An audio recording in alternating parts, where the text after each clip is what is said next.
এক দোকানদার আমাকে 10 টাকা নোট দিছে, আর সেই 10 টাকার নোটের পিছনে একটা নাম্বার ছিল। আমি মজা করে নাম্বারের মধ্যে মেসেজ দিলাম, হাই কেমন আছেন। তো আধা ঘন্টা পর রিপ্লাই দিছে যে ভালো আছি, আপনি কেমন আছেন। আমি বললাম যে আচ্ছা ভাই আপনার বাসা কোথায়।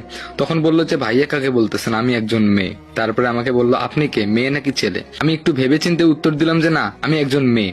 তখন বললো যে আচ্ছা আপু আপনার নাম কি। আমি বললাম যে আমার নাম তানিশা, আপনার নাম কি। তখন বললো যে আমার নাম রূপা। আমি বললাম যে ও আচ্ছা ভালো তো।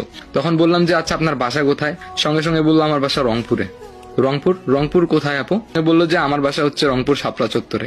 আমি অবাক হয়ে গেলাম, বললাম যে ও আচ্ছা আচ্ছা, মানে আমার বাসা কিন্তু কারমাইকেল কলেজের পিছনে। তো ও বললো যে ও আচ্ছা আচ্ছা আপু আপনি কোন ক্লাসে পড়েন। আমি বললাম যে মানে হাবিজাবি অনেক কথা হলো, কিন্তু আমি ওকে বলিনি যে আমি একজন ছেলে।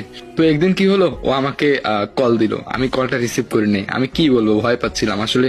আমি যে একজন ছেলে এটা তো ও জানে না। যাই হোক, আমি একবার ওকে ফোন দিলাম, ফোনটা রিসিভ করলো। তখন ও অনেকবার হ্যালো হ্যালো বললো, আমি কোনো কিছুই বলিনি। তারপরে বললাম যে হ্যালো কেমন আছেন। তো ও একটু অবাক হয়ে গেল, বললো যে আপনি ছেলে।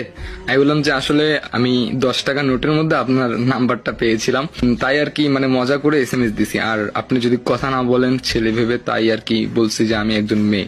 10 টাকা নোটের মধ্যে পেয়েছিলাম তো নাম্বারটা, তাই একটু মজা করে দিছিলাম। তখন সঙ্গে সঙ্গে বললো যে হ্যাঁ নাম্বারটা আমি লিখছি, আমিও মজা করে লিখছি, কিন্তু ভাবতে পারিনি যে কখনো কেউ আমাকে এসএমএস বা কল দিবে। যাই হোক, আপনার বাসা আমার বাসা যেহেতু পাশাপাশি, তো একদিন দেখা করা যায়। আমি বললাম যে কোথায় দেখা করবেন। তখন সে বলল চিড়িয়াখানাতে দেখা করবো। আমি বললাম আচ্ছা ঠিক আছে, কখন যাব।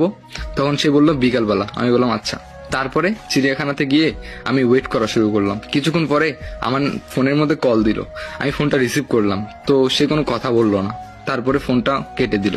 আবার ফোন দিলাম কয়েকবার, বাট কোনো রেসপন্স পাই নাই। তারপরে আমি আর কি করলাম, ওখান থেকে চলে গেলাম। এরপরে বাসায় যাওয়ার পর সে আবার ফোন দিছে, আমি রিসিভ করলাম। বললাম যে আপনি এটা কি করলেন, আসার কথা বলে আসলেন না, চলে গেলেন। তখন সে বলল যে আমি আপনাকে কিন্তু দেখছি। আমি বললাম আপনি আমাকে দেখছেন, তবে আমারও তো আপনাকে দেখা উচিত তাই না। কথা বলতাম, দুজন পরিচয় হতাম, আরো ভালো লাগতো সামনাসামনি কথা বললে। তখন সে বলল যে আরেকদিন দেখা করব। আমি অবাক হয়ে গেলাম, কিরে ভাই আমাকে দেখে চলে গেল, অথচ আমি দেখলাম না। তারপর আরেকদিন দেখা করার প্ল্যান করলাম। আমি বললাম যে আচ্ছা ঠিক আছে, এবার যেহেতু আপনি আমাকে দেখছেন আমি আপনাকে দেখিনি, তো এবার আমিও আপনাকে দেখবো, আপনি